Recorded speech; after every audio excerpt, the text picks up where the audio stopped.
नमस्कार, मेरा नाम है अंजनी तिवारी और आप देख रहे हैं गांव देहात। हम लोग पंचायत चुनाव की ज़मीनी हकीकत से आपको वाकिफ़ कराने के लिए इस समय सुल्तानपुर के कुड़वार ब्लॉक के अंतर्गत वार्ड नंबर 29 में मौजूद हैं और यहां पर हमारे साथ पंचायत का चुनाव लड़ रहे हैं जिला पंचायत सदस्य पद के लिए। उनके प्रतिनिधि के रूप में अनिल मिश्रा जी हैं। सबसे पहले तो मैं उनका स्वागत करना चाहता हूँ और हमारी जो ये वीडियो सीरीज़ है उसमें हम लोग जानकारी ग्राउंड लेवल पर लेते हैं, आपसे प्रत्याशियों से लेते हैं कि आपके यहाँ की क्या कुछ समस्याएं हैं, क्या कुछ आप बेहतर करना चाहते हैं। आपका स्वागत है और पंचायत चुनाव में आप क्यों आए हैं सर? स्वागत है सर आपका। धन्यवाद अंजनी जी, आपने मुझे मौका दिया, इसके लिए आपको बहुत बहुत हृदय से आभार। मेरा नाम अनिल मिश्रा है और मेरी पत्नी निशा अनिल मिश्रा इस समय चुनावी मैदान में हैं और वार्ड नंबर 29 से जिला पंचायत प्रत्याशी हैं जी। जैसा कि सभी लोगों को पता है कि मैं निरंतर 3 वर्षों से जनसेवा में प्रयासरत हूँ। वार्ड में सीट भी कंफर्म नहीं था कि कौन सा सीट आएगा, कौन सा सीट नहीं आएगा। इसके बावजूद मैं जनसेवा कर रहा था, जनसंपर्क कर रहा था, लोगों के सुख दुख में निरंतर पहुँच रहा था और मेरी बढ़ती लोकप्रियता देख करके कुछ लोगों को रास नहीं आई, जिसको पूरा क्षेत्र जानता है। मेरे ऊपर जानलेवा हमला भी हुआ था, उसमें मैं काफ़ी चोट आई थी मुझे भी और मेरे मामा जी को। मुझे बाहुबल दिखा के प्रयास किया गया कि इनको दबाया जाए, चुनाव न लड़ने पाएँ, लेकिन सभी क्षेत्रवासियों का आशीर्वाद, स्नेह और सहयोग की वजह से मैं निरंतर अपना संघर्ष जारी रखा। अब महिला आरक्षित सीट आई, इसके बावजूद भी मैं अपनी पत्नी को मैदान में उतारा और निरंतर वो संघर्ष कर रही हैं और उनके साथ साथ मैं भी पूरी ताकत झोंक दिया हूँ उनको चुनाव जिताने के लिए। अच्छा, तो ये जो वार्ड नंबर 29 है, यहाँ पर क्या कुछ समस्याएं हैं और उन समस्याओं को लेकर क्या कुछ आप बेहतर करना चाहते हैं? क्योंकि जनप्रतिनिधि हैं, आपने बताया 3 सालों से आप क्षेत्र में सक्रिय हैं और लोगों की समस्याओं को देख रहे हैं, उनसे रूबरू हो रहे हैं, तो आपको क्या कुछ प्रमुख समस्याएं लगी जिसके लिए आप बेहतर करना चाहते हैं? मूलभूत समस्या जो है वो चिकित्सा है, शिक्षा है और उसके साथ साथ और भी जो क्षेत्र की समस्या है, उन सभी समस्याओं को देखते हुए मैंने निर्णय लिया है। मैं जिस दिन चुनाव लड़ने के लिए मैंने सोचा, उस दिन मैंने 3 संकल्प लिया है और वो तीनों संकल्प ऐसा संकल्प है, मैं दावे के साथ कह सकता हूँ, पूरे ज़िले के अंदर कोई भी जिला पंचायत प्रत्याशी, कोई भी जिला पंचायत प्रतिनिधि ने नहीं लिया होगा। जिस दिन मैंने चुनाव लड़ने के लिए सोचा, उस दिन मैंने 3 संकल्प लिया। मेरा पहला संकल्प, साल भर में एक बिटिया का कन्यादान। वार्ड नंबर 29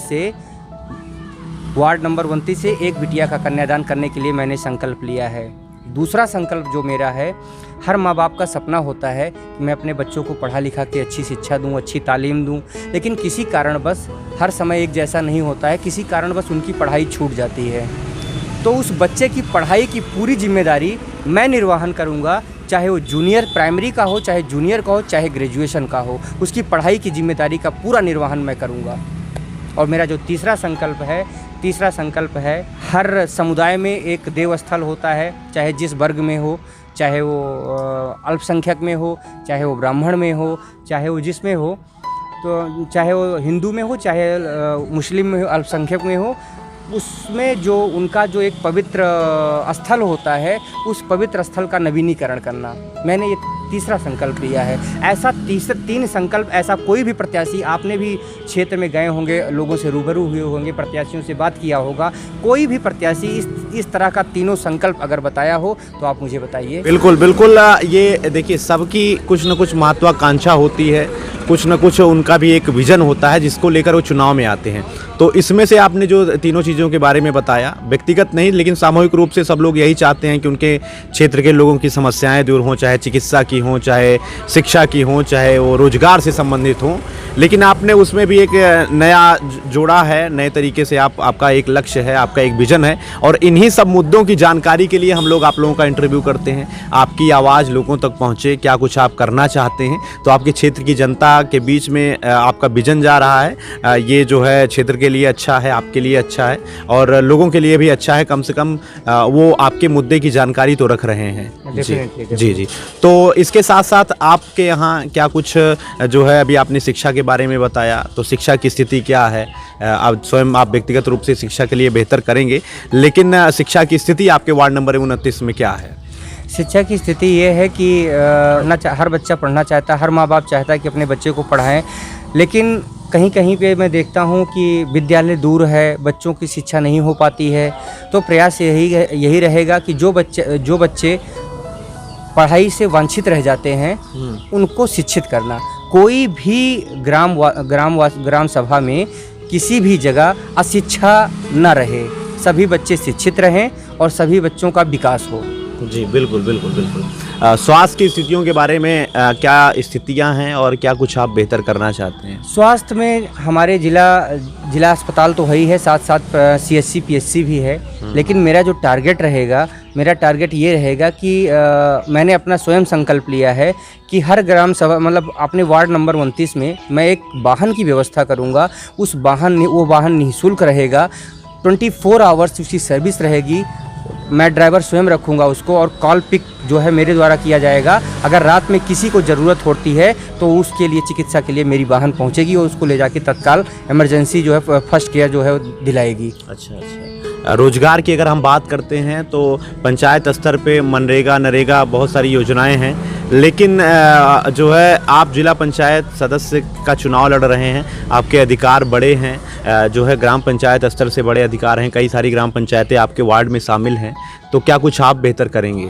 प्रयास रहेगा कि जो नवनिर्वाचित प्रधान रहेंगे उन नवनिर्वाचित प्रधान के साथ बैठ करके खुली बैठक करूंगा और उनको सख्त हिदायत दिया जाएगा कि प्रधान जी, अगर आपके यहाँ जो व्यक्ति उसके पात्र हैं, आप मनरेगा में उन लोगों को इनरोल करिए और उनको जो है रोज़गार दिया जाए, जिससे कि उनकी जीविका का सुचारू रूप से संचालन हो सके। अच्छा। अभी बहुत तरीके की जो है चुनाव है और चुनाव में जो है अलग अलग माहौल रहता है, तो इस माहौल के बीच जो आपके वार्ड नंबर 29 की जो जनता है उसके लिए क्या कुछ आप कहना चाहते हैं? क्योंकि चुनाव लोकतंत्र है, सबको चुनाव लड़ने का, मतदान करने का अधिकार है और वो स्वतंत्र है किसको उसको मतदान करना है, यहाँ की जनता स्वतंत्र है। तो आप क्या कुछ कहना चाहते हैं क्षेत्र की जनता के लिए? मैं वार्ड नंबर 29 की जनता से हाथ जोड़ के विनम्र निवेदन करता हूँ कि आप ऐसे व्यक्ति को मौका दीजिए, आप ऐसे प्रत्याशी को मौका दीजिए जो आपके मान सम्मान स्वाभिमान के लिए लड़े, जो आपकी मान सम्मान स्वाभिमान को कम ना होने दे, और सबसे बड़ा बात यह है कि वो सभ्य और सुशील हो। अपनी बातों को आप जो है सरलता के साथ उस प्रतिनिधि के पास रख सके जिनके पास आपको कोई हेजिटेशन ना हो, कोई दिक्कत ना हो कि मुझे इनसे कहने में ये परेशानी होगी। आप अच्छी तरह से सोच लीजिए, आपके सामने जो व्यक्ति 3 साल से निरंतर प्रयासरत है या जो व्यक्ति आपके बीचों रहा है, आप उसको समझे हैं अच्छी तरह से कि हाँ, ये व्यक्ति सीधा है, सरल है और अपनी समस्या को मैं उनके पास रख सकता हूँ, वो उन समस्याओं का निराकरण कर सकता है। आप उस व्यक्ति को मौका दीजिए, निश्चित तौर पे आपकी जो अपेक्षाएं होंगी उन अपेक्षाओं पर खरा उतरने का प्रयास किया जाएगा। बिल्कुल बिल्कुल, यही सारी चीज़ें होती हैं जिसके लिए जनता जनप्रतिनिधि का चुनाव करता है। कम से कम वो अपनी बातों को सरलता से बिना किसी असुविधा के आपके समक्ष रखे और उनकी समस्याओं का आप निराकरण कराए। तो आज हमारे साथ प्रत्याशी परिचय सीरीज के अंतर्गत वार्ड नंबर 29 कुड़वार से जिला पंचायत सदस्य पद के प्रत्याशी प्रतिनिधि के रूप में अनिल मिश्रा जी थे, जिनसे हमने जानकारी ली क्या कुछ वो बेहतर करना चाहते हैं अपने गाँव देहात में, अपने क्षेत्र में, जिसके लिए वो चुनाव में आए हैं। और आगे और भी प्रत्याशियों की जानकारी हम आप तक पहुंचाते रहेंगे। तब तक के लिए आप देखते रहिए गांव देहात और बने रहिए गांव देहात के साथ। बहुत बहुत धन्यवाद आपका। हम लोग वार्ड नंबर 29 में मौजूद हैं। क्या नाम है आपका? मुकेश कुमार तिवारी। अच्छा, क्या कुछ आपके यहाँ की समस्याएं हैं और जो प्रत्याशी चुनाव लड़ रहे हैं उनके बारे में क्या कुछ आप कहना चाहते हैं? सबका तो जैसे जो वादा करते हैं कोई पूरा नहीं करता है, लेकिन हमारे बीच में अनिल मिश्रा जो हैं विगत 5 वर्षों से बिना किसी पद पे रहते हुए जिस प्रकार जनता के बीच में बने हुए हैं, ये बहुत ही सराहनीय है और हम लोगों का विश्वास है कि इस बार हम इनको बहुत अच्छे वोट के साथ जिताएंगे। अच्छा, तो क्या कुछ समस्याएं हैं आप लोगों की? हमारे यहाँ सड़क की समस्या, नाली की समस्याएं बहुत हैं जिनको हम शब्दों में नहीं बता सकते हैं। जी। और जो भी आए हैं अभी तक केवल झूठी दिलासा देते हुए और विश्वास दिलाते हुए, लेकिन कोई उस पर खरा नहीं उतरा है। अच्छा, एक चाचा जी और हैं, क्या शुभ नाम है आपका? अरविंद कुमार तिवारी। अच्छा, क्या कुछ आप बताना चाहते हैं चुनाव के बारे में अपने? चुनाव के बारे में ठीक है, अनिल जी जब से आए हैं तब से यहाँ तो हल्का मच गया है पूरा। अच्छा, काम की क्या समस्या है? बहुत काम कराए यार, काम अब हो जाने के बाद और काम जो कुछ है। अच्छा, आप लोगों की क्या कुछ समस्याएं हैं? हम लोगों को कोई समस्या नहीं, समस्या सब ठीक ठाक है, बस इनको जिता लेना है बस। अच्छा, जिताने के लिए आप चुनाव में लगे हुए हैं? लगे हैं। अच्छा, तो ये जो वार्ड नंबर 29 है बहुत दूर दूर तक लगता है, काफ़ी सारी समस्याएं हैं, आने जाने की सड़कों की सारी समस्या है। समस्याएं जीतने के बाद सब मज़े मज़े खत्म होगी। अच्छा अच्छा, ठीक है धन्यवाद धन्यवाद।